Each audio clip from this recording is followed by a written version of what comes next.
Hello বন্ধুরা, আবারও নিয়ে আসলাম নতুন একটা স্মার্টফোন রিভিউ ভিডিও নিয়ে। আজকে আমরা রিভিউ করবো গ্যালাক্সি A27 5G ফোনটিকে নিয়ে। এই ফোনটি এখনো বাংলাদেশ মার্কেটে আসেনি, তবে এই মাসের মধ্যে লঞ্চ হতে চলেছে। আজকে ভিডিওতে আমরা দেখবো এই ফোনে কি কি স্পেসিফিকেশন থাকবে এবং এই ফোনে কবে লঞ্চ করবে, এবং আপনি ভিডিওর লাস্টে এই ফোনের প্রাইসও জানতে পারবেন। তো চলুন দেরি না করে শুরু করা যাক আজকের ভিডিও। প্রথমে যদি এই ফোনের ডিজাইন নিয়ে কথা বলি, তাহলে আমার পার্সোনাল ডিজাইনগুলো ভালো লেগেছে। এটা ওয়েট মাত্র 200 গ্রাম এবং এটার থিকনেস 7.8 মিলিমিটার। ফোনটি আপনারা 3টি কালারে পেয়ে যাবেন: ব্ল্যাক কালার, ব্লু লাইট এবং লাইট পিঙ্ক। সবগুলো কালারই বেস্ট বলা যায়।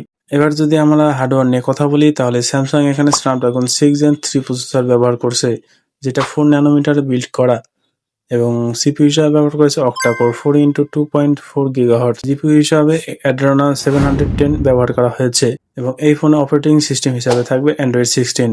আর আমরা র্যাম হিসাবে দেখতে পাবো 6GB plus 128GB storage variant. এবার ডিসপ্লে নিয়ে কথা বলি।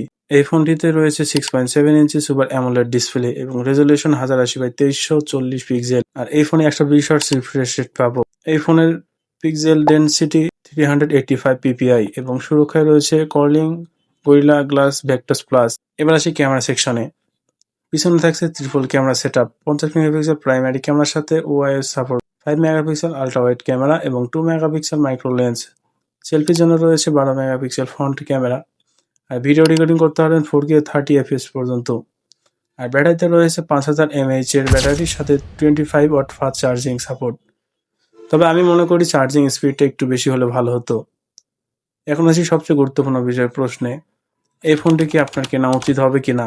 দেখুন, স্যামসাং গ্যালাক্সি A27 5G ফোনটি একটি চমৎকার মিড রেঞ্জ প্যাকেজ।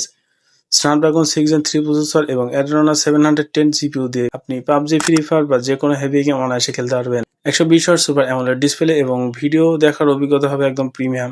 ওআইএস সহ 50 মেগাপিক্সেল ক্যামেরা, মানে ছবি আসবে ঝকঝকে পরিষ্কার, এমনকি রাত্রেও।